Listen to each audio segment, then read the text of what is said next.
Hello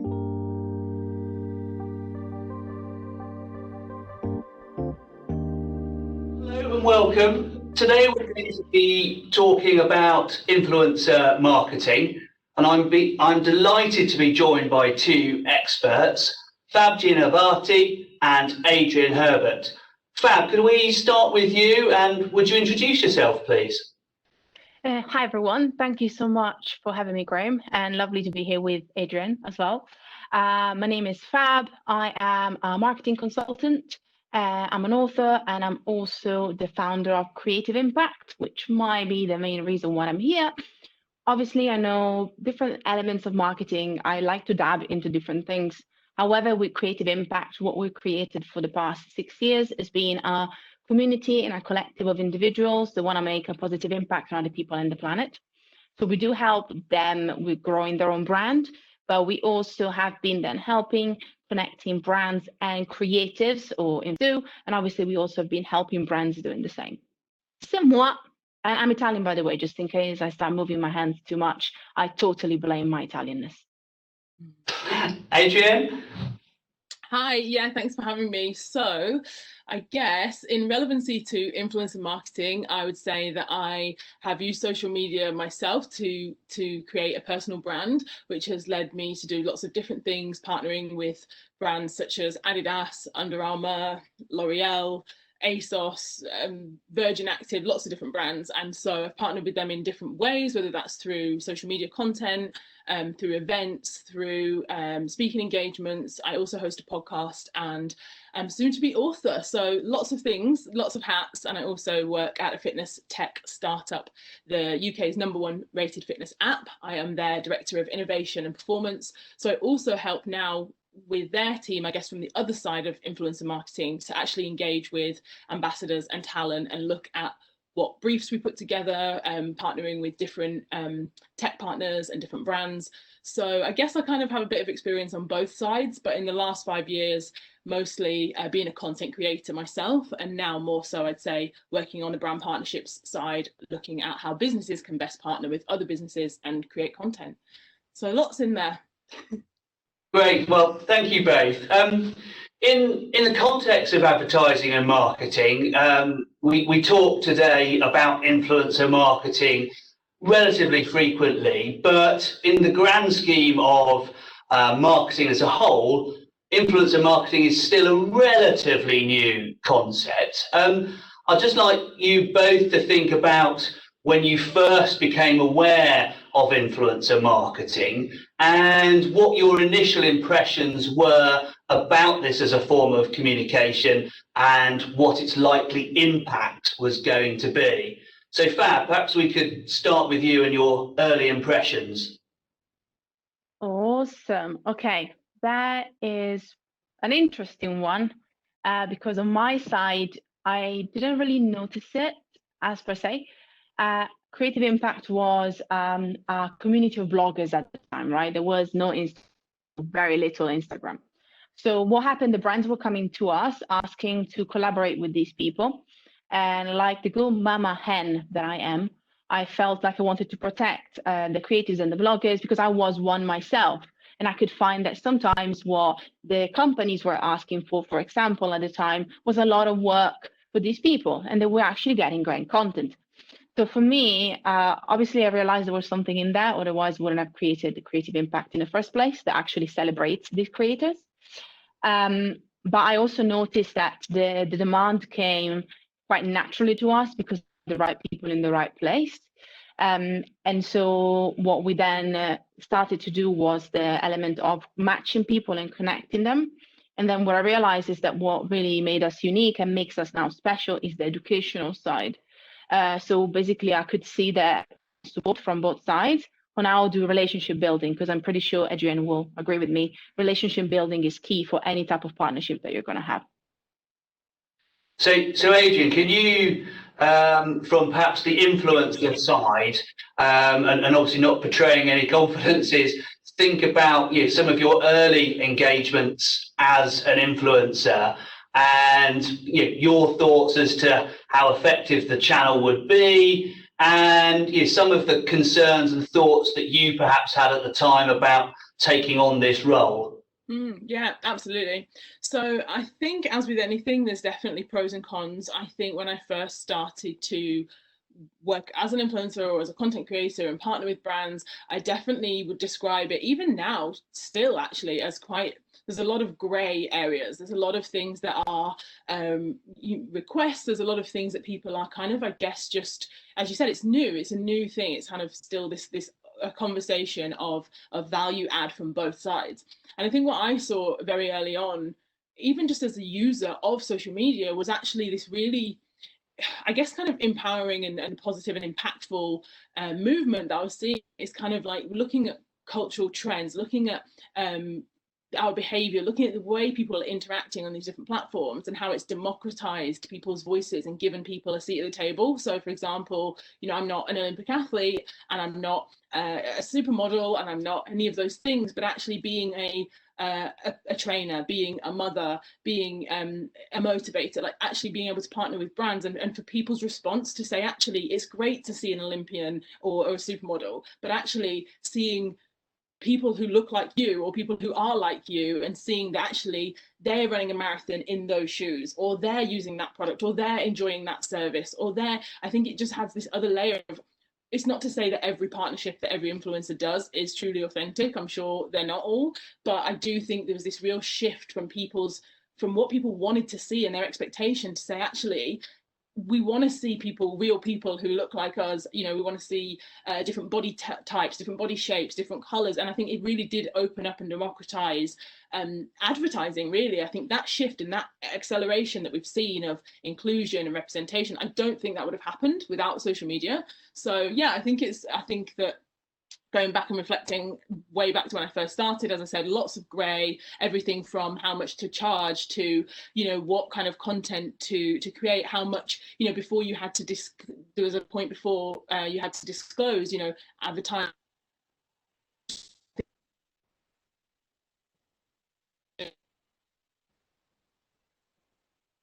Keep up to date, look at what works. Something works for 6 months and then it's out of date. So you've got to kind of just keep up, I think, is the message. Well, you've already hit the A word, as in authenticity, and I'll throw the I word, integrity, into the mix as well. And I suspect we'll come back to both of those themes a little bit more. I'd be interested, perhaps starting with Adrienne, just to continue that conversation. In terms of the any shifts that you've seen since the earlier days of your involvement in influencer marketing to today, what sort of trends or shifts, maybe in the dynamic between brand and influencer, have you seen or are continuing to see? I would say it's definitely become much more structured, much more considered, much more planned. So, for example, if I think back to, I don't know, maybe 4 years ago, I think it was much more of a like, let's just throw things out there and see, let's just maybe wear these clothes and tell us what you think. And if you like it, share it online.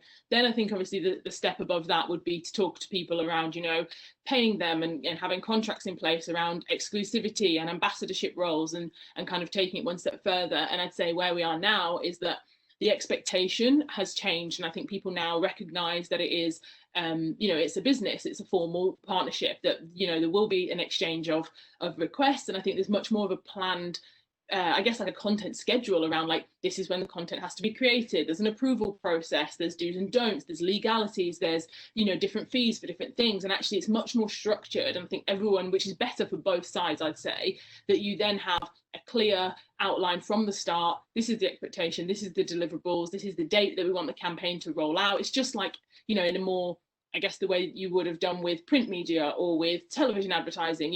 It's taken more seriously now. Whereas I think before, people were kind of just dipping their toe in the water and thinking, oh, let's just see if this works, let's just send people a load of free stuff. Or, I think they've realized now the power of social media, and actually the fact that when someone has curated a really engaged community of people, it's such a targeted demographic. So I can say, for example, to someone's audience, okay, they're 90% women, and they're 90% women in this age bracket, and they're interested in wellness and travel, or all these things. Whereas when you do a media, you do a TV ad, or you do a print ad, you can't get that granularity on ROI. You can't actually measure. You could say, okay, it's going to go out to, I don't know, 80,000 people, but who are those people? How do they engage in it? Can you measure that metric? I think social media has given people a lot more data to analyze, and they can be much more targeted with their spend and their audience reach. So yeah, I think it's kind of made it, for people that are using it well, it's a win-win really, because you're not just throwing things out and saying hopefully someone will see this. You can see exactly who's going to see, how are they engaging,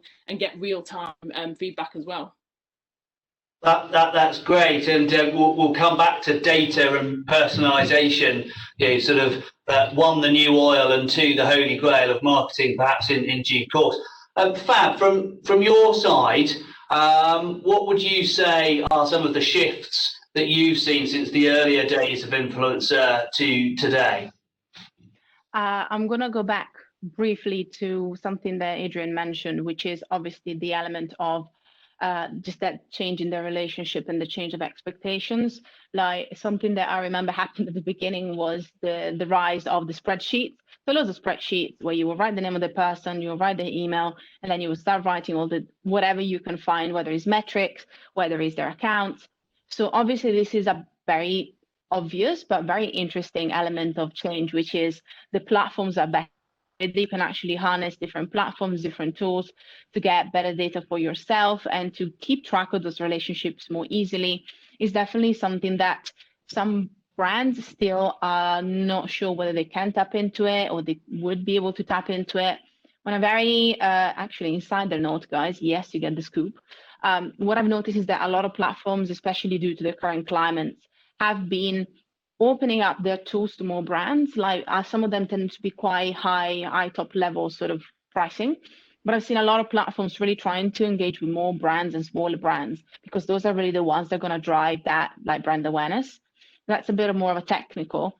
There was another thing that I think is really important that might actually come, so I'm going a bit ahead of the curve when it comes to trends, but I think we're going to see more and more the rise of the experiential I guess, relationship and partnerships.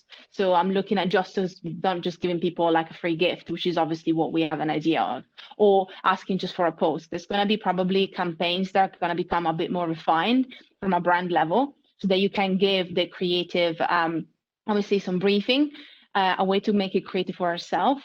I was talking to Steph Helswood, who is another creative and influencer, and she was saying that she actually gets to work a lot with brands on video content with experiences that are different. She really gets to try new things and gets prompts from a brand on how she can flip the script when it comes to their product. So I think we're going to see a really change in how influencers, creatives, call them as you wish, stand out from the crowd from the perspective, both from what the brands are going to tell them as prompts, briefs, and ideas, but also as creative themselves are really trying to kind of break that pattern and create something new and unique, because there are so many new features, tools, formats that now we can use. I think that's it. And Fab, that's quite a nice segue into where we want to sort of go next. When you're looking at creating partnerships, and you have this sense of a community and it being a partnership, what's your thought process in terms of how you match brand and creative, brand and influencer? So when it comes to partnerships, what I've noticed is that both we encourage people trying to look to work with influencers that are not necessarily just matching exactly their current target audience or one specific audience. They're actually trying to go a bit broader by thinking about, again, could be potentially different demographic, but also could be values. That's something that actually I want to stress quickly. Really matching the values of your brands. Value-based marketing is going to be a big thing. It already is, which makes me happy, but it's going to be even more so in 2021 and going forward. So really, as a brand, you want to look at your values, what you stand for, and that is a great way to connect with people that might not be exactly in the same industry, but because they work within your same values as a brand, is a great way to expand to a new audience that you can still be relevant to. So that's something that I really push brands to think about in general for marketing, but especially for influencer marketing, as partnerships really are a mirror of who you want to talk to. I think that's just a nice point to pick up with Adrienne. Adrienne, when you're considering an engagement, are you, whilst the focus might be on a particular product or service, are you interested in that brand's sustainability policies, diversity and inclusion policies? Are you looking much more holistically at the brand that you're partnering with? Yeah, it's a great question. Absolutely. I think that's probably the only thing that hasn't changed. I think to Fab's point about brand value alignment, I think that is absolutely key. I think having you can't talk about something personally, you can't talk about something, share something, add any value to your audience if you don't genuinely align with the brand, with the product, with the service. And also you don't want to put your name, personally, I don't want to put my name and my personal brand to assign that to anything that doesn't align with me and the way I live my life and the values that I have. And that mostly, I think, because brands are quite brands that I work with anyway are often aware of me and what I do and my message and everything. It doesn't make sense for example, a tobacco company is probably not going to approach me for a partnership, or some, I don't know, I can't think of another example, but if it doesn't align with me and the way I live my life and all of the content I create, I have quite a clear, I think anyway, quite a clear brand. It's quite obvious what I do and what I don't do, and I think it has to align. I think it doesn't add any value either to you as an influencer or creator or whatever to work with a brand that doesn't align with you, because you're not adding value to your audience. So therefore, I know the kind of things, I know why people engage in my content, I know the kind of information they want to get from me around, I don't know, whether they're training for a marathon, whether they're one day start a podcast, whether they're interested in self-development, self-improvement, focusing on goals. There's things I know that, I believe that people come to my content for.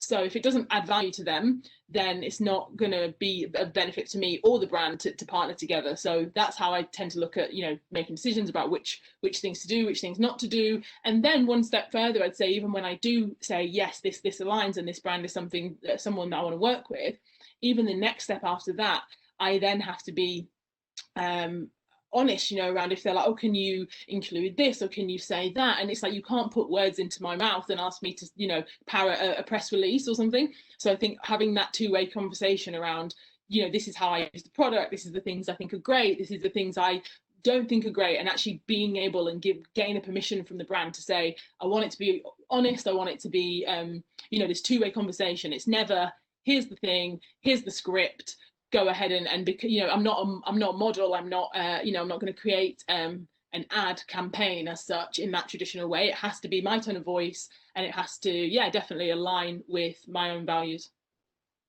Okay. All right, let's go, because I've got a question that nicely flows from Adrienne's answer. To both of you, Adrienne's touched on a couple of issues there, sort of editorial control, integrity, and authenticity, which I said at the beginning would be two common themes of this. Fab, perhaps just starting with you, perhaps just give your thoughts as to how brand and creative, brand and influencer maintain that those key concepts of authenticity and integrity. And then secondly, perhaps just some comments from you as to the balance between the parties on sort of editorial control and content.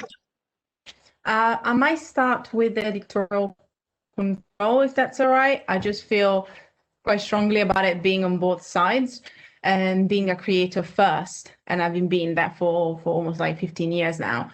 I really find that when you trust your influencer, you might be able to actually give them a bit more of that. It's more like giving them that voice. They have that voice. That's what you want them. You want them obviously for their value, their authenticity, and everything they stand for, but also because of their voice. So I was talking to actually a brand, Soul. They're lovely people, and they were talking about how they choose their own influencers, and they said there has to be some aesthetic values that work, but realistically speaking, it's really the way that you talk, as in the tone of voice and what you're trying to say and the type of content that you put out. What I see a lot of brands have done in the past is that you put too many broad blocks, and then it's really hard for that creativity to flow. And I think if you can really trust that creative, remember, it's really, as crass as it sounds. You get what you pay for. So if you're looking for a more experienced and professional person that might actually have a lot of experience when it comes to creating the content, then you know that you can give them a bit more that creative freedom, and that's fine. When you're working with somebody who's not as experienced, then maybe they're still finding their feet, then maybe you want to actually give them a bit more of support, editorial control and guidance, because it can actually help them. So that goes back to relationship building, which I guess works also with the authenticity element and the integrity. By building that relationship and also helping these creatives, making their life as easy as possible and really helping them, helping you, you will have to be a bit more flexible. Sometimes you create a brief, you send it to everyone, and that's what it is. And taking the extra time, you work with less people, you work better with them. You try to even, dare you, tailor your brief to them. And just slightly make a difference, because you know that person might be working better on video, or that person might actually be better at taking photos, and that's where they get their creativity. That shows real care and is a little touch that goes a long, long way.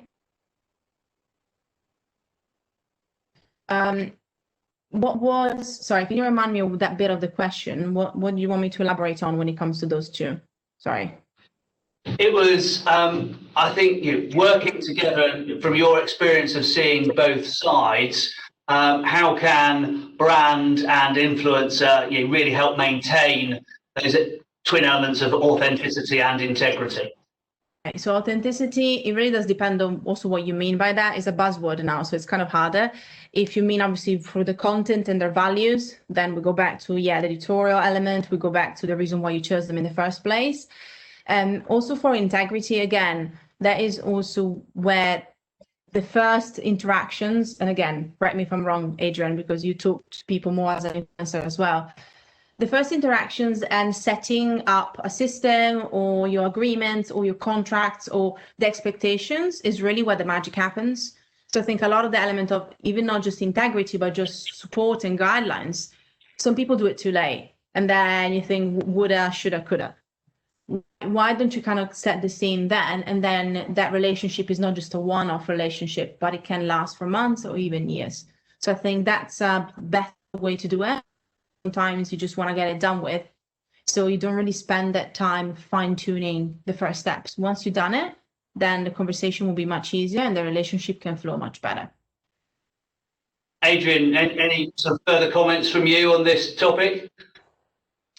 I guess I would echo some of those things when it comes to creative freedom, in terms of, I understand that brands have an objective, they have something they want to get out of the partnership, whether it be a time-sensitive product launch, whether it be an event that they're doing. I understand they have, an objective with every brief. What I'd say is that when you're given guidelines and you're given, okay, go and do what you do. The reason we want to work with you is because of the voice that you have and the things that you do. It just marries together, and it's not hard work. Whereas what's really frustrating is, when brands kind of just over micromanage every single thing, from the copy to the image to the time they want you to post, to the whole thing, to the point where it puts you off and you kind of resent. By the end, you're like, actually, I want this to just be done, because I don't want to have this. I don't want to ever put, as I said before, put my name to something or share something that is actually been, like I said, scripted or overly edited and told, almost like puppeteered. It's really off-putting, and it prevent me from working with a brand long term or again. Whereas I think the best partnerships that I've had, and the ones that the brand's got the most out of it and I've got the most out of it, have definitely been longer term partnerships. We're both invested in the partnership, and they've come to me with a question and said, okay, how could you best do this? What have you got coming up this year? What are you working on? What are you excited about? What are you training for? What are you talking about on your podcast? What are the things that we could align on, instead of just going, here's a creative brief, it's very, very strict, can we change this, can we change that, micromanagement, and it doesn't work like that at all. So I understand there is of course, the brand are going to be like, they're going to have guidelines and things, objectives they need to reach. But the more you can have that, as Fab said, relationship building, the more you can do that, the better it's going to be for both sides, for sure. No, that balance between direction but freedom must be a difficult one to strike. Sorry, Fab, you had your hand up. She said amazing things. I'm going to pick on that, babes. especially when you're asking, what you're up to, as you say, what you're looking to do this year or this month. For a brand, is a very special moment to maybe find a way to create another synergy that maybe wasn't there. Because maybe, again, I'm going to use Adrienne as an example. Sorry, love. But maybe you're doing a race and you ask, so what you're up to? And you say, I'm doing a race in 3 months. And maybe you can say, as a brand, can I you through the snacks that we're going to provide you? And then you can use them for your it has to be relevant, but hopefully it's already quite relevant anyway. But these are little gold mines that you don't think about. So first of all, it's nice you ask people what you're up to. Can we help you with any of that? But also you might find a way to be, actually, we can literally help you by providing you X, Y, and Z. So that's a little thing that goes a long, long way. Sorry, I just want to say that. No, that's great. I want to touch on a theme that's getting close to some of the lawyers' hearts, and one that we've touched on already is data. It'd be interesting to get both of your perspectives, particularly as a relationship grows and develops, and also thinking about your time working with or working as an influencer. How much are brands wanting to have access to the influencer data, and how much has that changed in terms of the level of reporting and types of data that brands want to see? Perhaps Adrienne, start with you.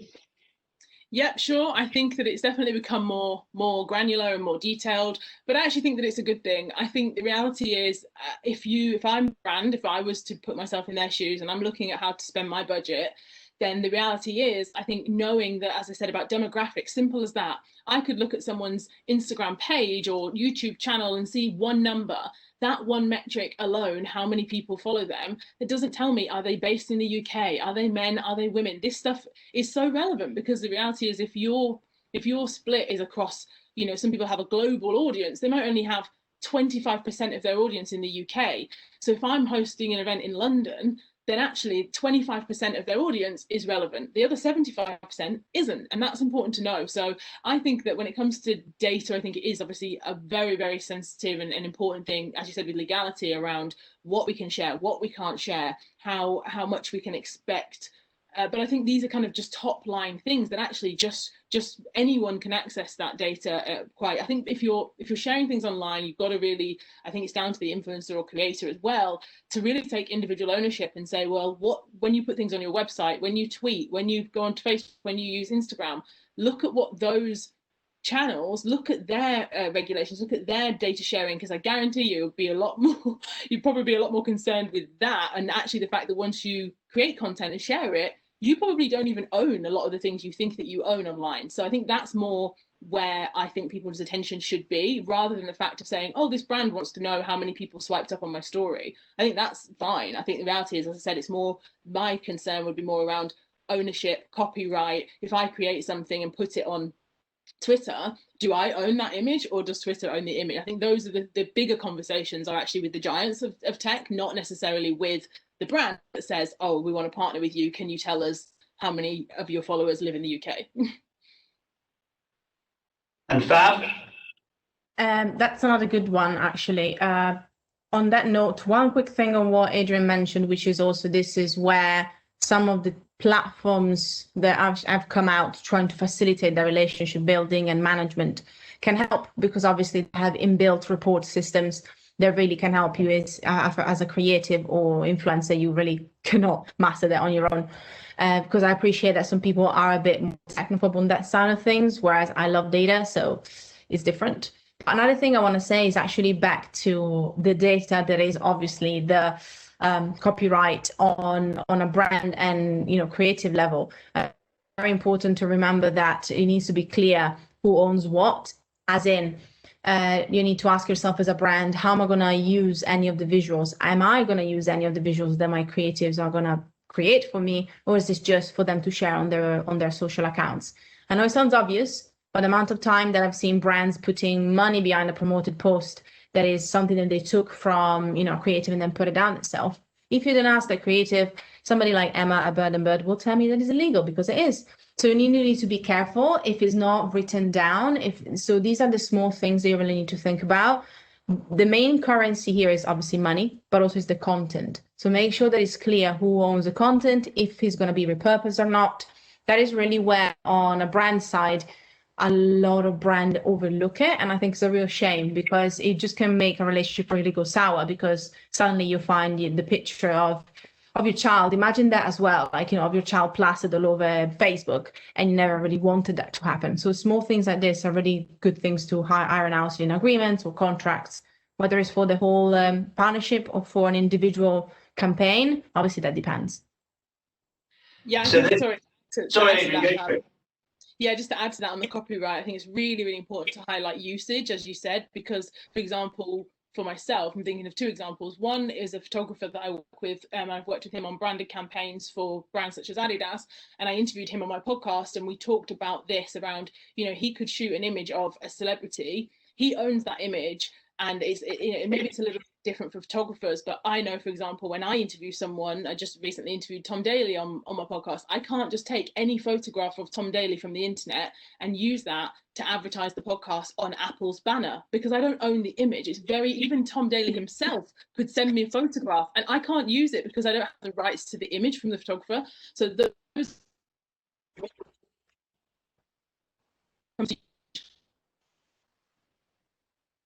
and now after 8 years and also working with agencies. But for anyone who doesn't know those things, they might get not caught out, but it might be an intentional thing to say, yeah, we're going to create this content, they pay for it, and then they think, oh, well, we can use this here and we can use that image there, and actually they can't. So I think usage is really, really important to just as exclusivity, just as all of these things need to be, as Fab said, agreed in writing. It has to be in the contract for people to really have understanding and visibility of where this content is going to be shared, because to be honest as well, that really impacts the fee that people should charge, because if your image is going to be used and the usage is going to be UK only or global, or there's all these different things that impact that.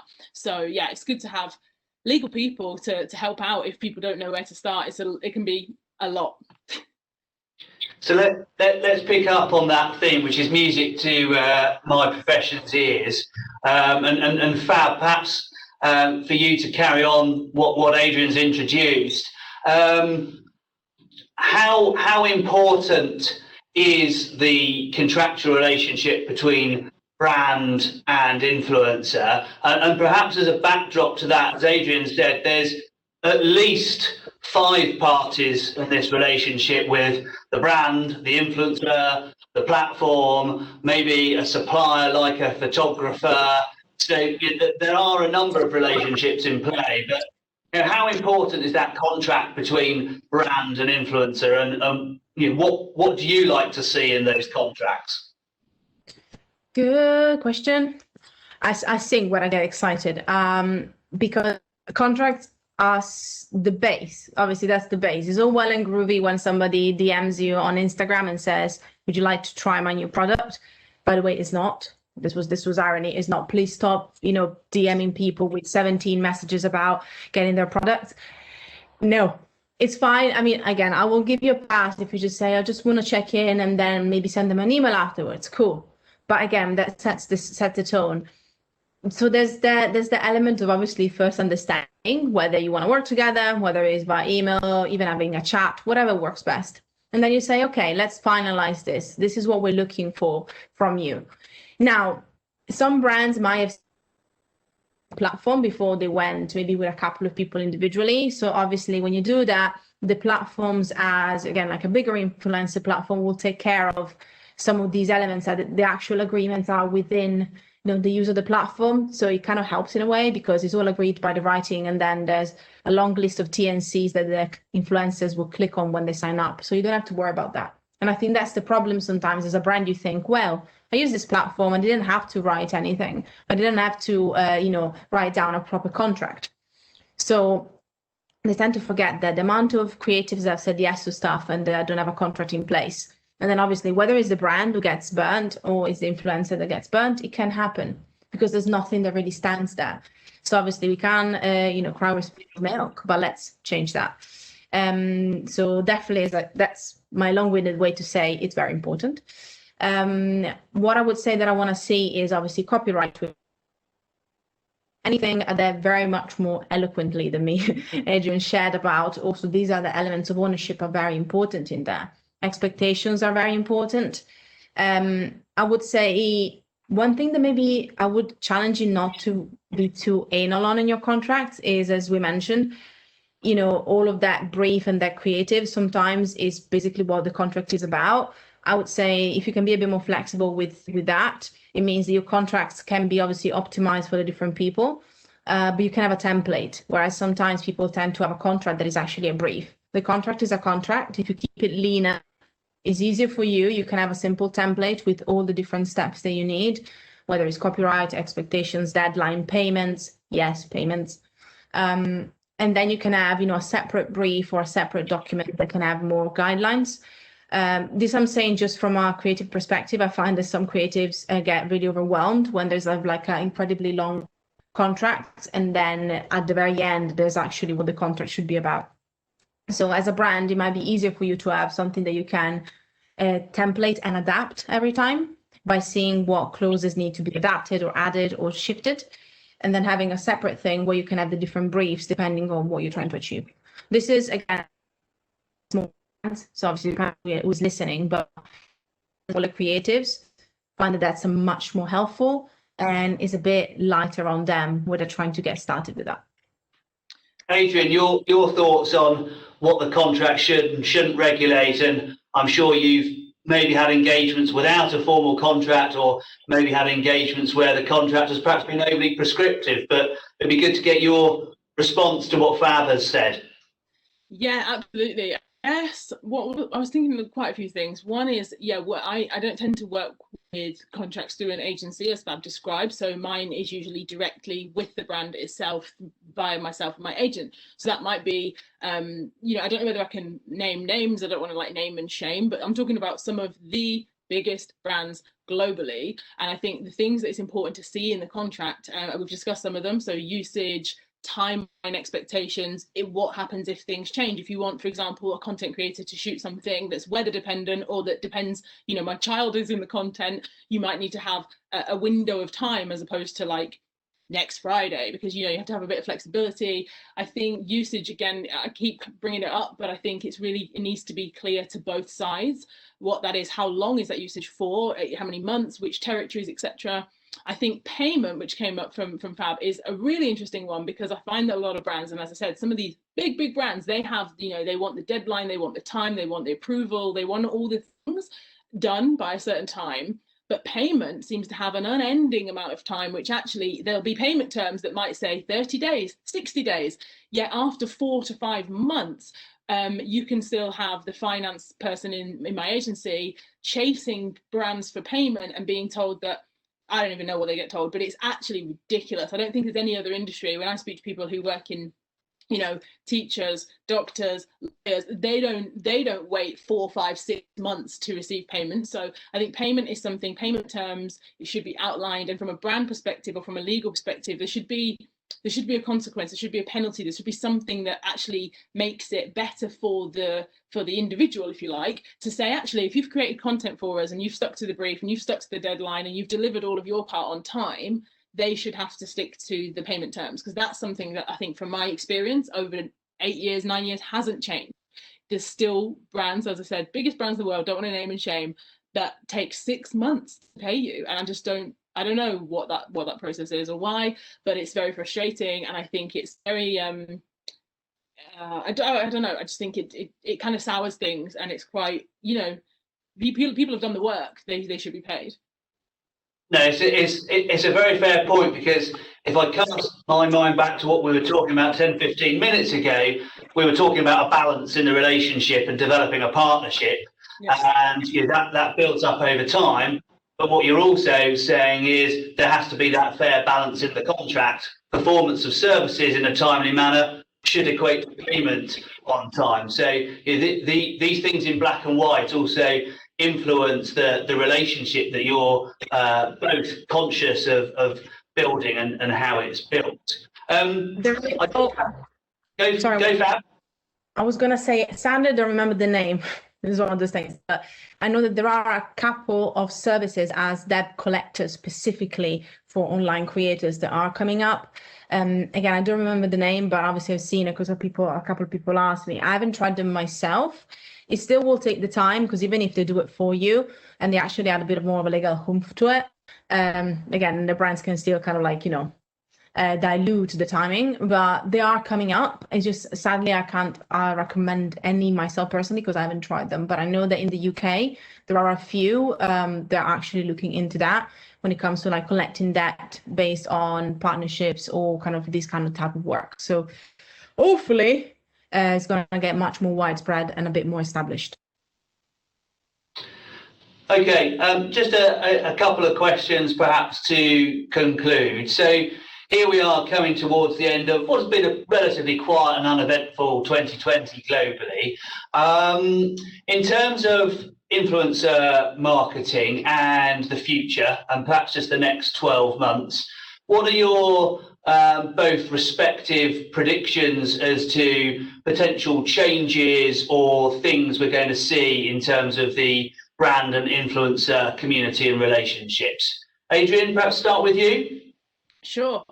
So I guess, just a prediction, I guess just my opinion, but I think it will continue to be much the same in terms of, I don't think it's going to go anywhere. I don't think it's suddenly going to disappear. I think that it's still a very powerful tool. I think that if I was starting a brand today, I would certainly be looking to market my product or service via podcast audiences, via social media, via content creators. I still think that it's when we talk about the future of marketing or the future of, it's not even the future anymore, it's just what it is. Like the old whatever you want to call it, whether it's TV, advertising, like who watches TV adverts? If a TV advert comes on, people either look at their phones, their attention is online, or they fast forward it. So I think that any brands that still try to hold this whole like, oh, Facebook ads and Instagram doesn't really that's not for my customer. Your customer's attention is online 24 hours a day. People are on these devices, on these phones, whether we like it or not, whether we think it's good for society or not, whether we romanticize, whether we think that it is good or not. The facts are the facts. And I think that, I don't think it's going to change. I think that in terms of people legal, from a legal perspective, making things formal, understanding that this is people's work. And I think that it's only going to get hopefully better, as Fab said, because these expectations have been set, and so people understand that this is a partnership just like any other, just like a contract to do an editorial or to do a TV ad. I think it's taken a lot more seriously, and hopefully from a creator's perspective as well, they also appreciate that it's a very important, and everything that you have agreed to do, you set out to do. So hopefully from a brand perspective, they can trust that the creators they're working with are professional, I guess. And Fab, your predictions? One of them is definitely video content. This is I'm going to go with the content-based ones. I'm a content kind of person, I guess. But definitely seeing a lot more video content included when it comes to the different and how creatives are going to work with brands. Reels are big, sneaky Instagram stealing off TikTok, but if it works, why not? And it means people can also cross-post. Stories as well. It's going to be interesting to see. So I think overall I'll go back to broken record, to my holistic experience that I mentioned, is really kind of finding different ways for the creatives to tap into the products. And it means that the brand encourages naturally the creatives to interact with the product more or their services more beyond that one post that you have to post, beyond that one collaboration that you have to do.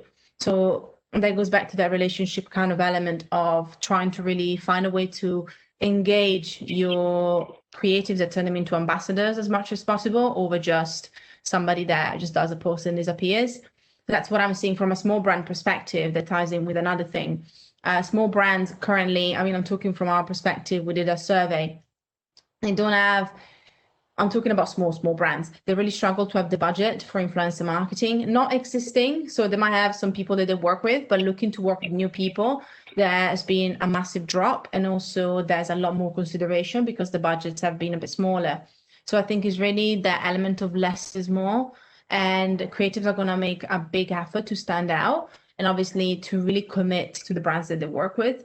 So I think it's going to be really interesting how it shifts. And I think it should be that way. As a brand, it's not about the quantity, it's about the quality of the people that you work with. It's about what they can provide to you, what you can provide to them. So to me, it's quite exciting because it also means that you just don't have to take nice pictures. You can be a professional like Adrienne, and not just the content itself, but also what she knows, what she can educate people with and inspire people with becomes a big way. So it's not just going to be the influencers, it's going to be the experts, the nutritionists, the people that are relevant to your field, that have something to give, are going to become even more so those creatives and influencers that can support you. So I think that's kind of where I see it going.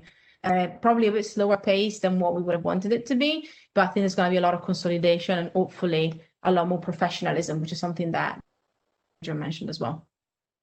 So Fab, final question to you first, and then to Adrienne.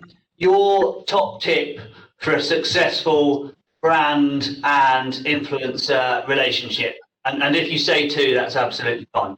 No, I try to stick to one. Usually when I say one top tip, I always get 3 or 4. So I'm gonna try and be good this time. Think this is a weird tip, but think about these people as humans, as people. Think about starting that relationship with a person instead of with an Instagram account or whatever that. If you start with that, make sure that the interactions that you have are based on that. Okay, I'm going to give you one more, 2 tips. And the other one is outline the journey. If you haven't, you might have as a brand. If you haven't, what does your journey look like when it comes to onboarding a new influencer, working with a new person? What do you need to do? You're never going to get like, oh, shoot, I should have done this. These are 2. One more value-based and one more, I guess, practical. Thank you, Fab. Adrienne, finally to you. Mine would be longevity. Mine would be look at the partnership and look at how, longevity, I think, is going to be the winning formula. And just as Fab said already, quality over quantity. It's not about doing, short things with 100 people. Actually, depth over breadth. Pick someone or a small group of people and go deep and have a long partnership with them if you want to get the best out of it. It just leaves me to say thank you very much to both of you for your time and our conversation today. It's been a pleasure. Thank you very much indeed.